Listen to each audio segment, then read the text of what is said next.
এখানে গরুর সলিড মাংস, হাড়সহ মাংস আর তেল নিয়ে নেওয়া হয়েছে, আর এগুলোকে খুব সুন্দরভাবে ধুয়ে নেওয়া হয়েছে। তারপর এখানে আমি একটি প্যানে পরিমাণ মতো পানি দিয়ে দিলাম, তারপর দিয়ে দিচ্ছি হলুদের গুঁড়ো আর লবণ। পানিটা যখন একটু ফুটে উঠবে তখন আমি দিয়ে দিলাম গরুর মাংস। আমি এই পানিতে গরুর মাংসটাকে ভালো মতো সিদ্ধ করে নেব। তো এটা আমি একটু ভিন্ন স্টাইলে আজকে রান্না করছি, আপনারা সবাই দেখতেই থাকুন। আম্মু ফ্রিজ থেকে বের করেছিল রান্না করবে বলে, তো আমি বললাম যে দাও আজকে আমি একটু রান্না করি অন্য স্টাইলে। যখন মাংসটা সিদ্ধ হয়ে গেছে তখন আমি এটা নামিয়ে রাখলাম একটা প্যানে, তারপর তারপর একটা প্যানে আমি দিয়ে দিলাম সরিষার তেল, আর এখানে ফোড়নে দিয়ে দিলাম জিরা আর শুকনা মরিচ, তারপর দিয়ে দিলাম পেঁয়াজ কুচি। এগুলোকে আমি একটু সুন্দরভাবে নেড়ে চেড়ে নিব। এবারে আমি দিয়ে দিব আস্ত রসুনের কোয়া। এর আগে আমি একটু বাটা রসুনও দিয়েছি, ওটা শ্যুট হয়নি, তো রসুনটা অল্পই দিয়েছিলাম, আর এখানে আমি কোয়া রসুন দিয়ে দিলাম। তো তারপর দিয়ে দিব আমি এখানে আদা বাটা। একটু ভিন্ন স্টাইলে রান্না করেছি, কিন্তু খেতে যে এতটা মজা হয়েছে আর একদম পুরা গ্রামীণ একটা ফ্লেভার এসেছে, তো আমি নিজে অবাক হয়ে গেছি। বাসার সবাই অনেক অনেক অনেক পছন্দ করেছে, বিশেষ করে আব্বু অনেক প্রশংসা করেছে যে অনেক মজা হয়েছে তরকারিটা। আপনারাও কিন্তু এভাবে ট্রাই করে দেখতে পারেন। এখানে আরেকটু পানি দিয়ে দিলাম মশলাটাকে ভালো মতো কষানোর জন্য। এবার আমি দিয়ে দিচ্ছি বেশি করে শুকনা মরিচের গুঁড়ো।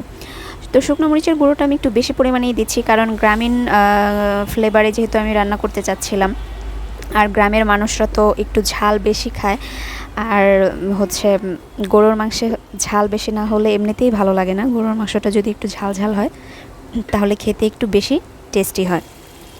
এবার আমি দিয়ে দিলাম ধনিয়া গুঁড়ো দিয়ে আবারও একটু মশলাটার সাথে মিশিয়ে নিচ্ছি। তারপর আমি দিয়ে দিলাম আস্ত জিরে বাটা, দিয়ে এগুলোকে আমি এখন ভালো মতো একটু কষিয়ে নিব।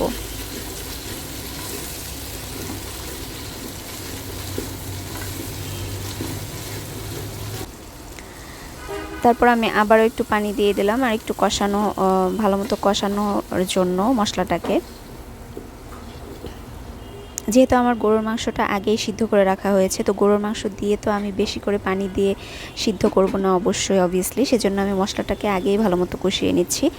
তারপর আমি গোটা গরম মশলা দিয়ে দিলাম। এখানে আমি তেজপাতা, দারচিনি, এলাচ, সেই সাথে 2টা লবঙ্গও দিয়েছি।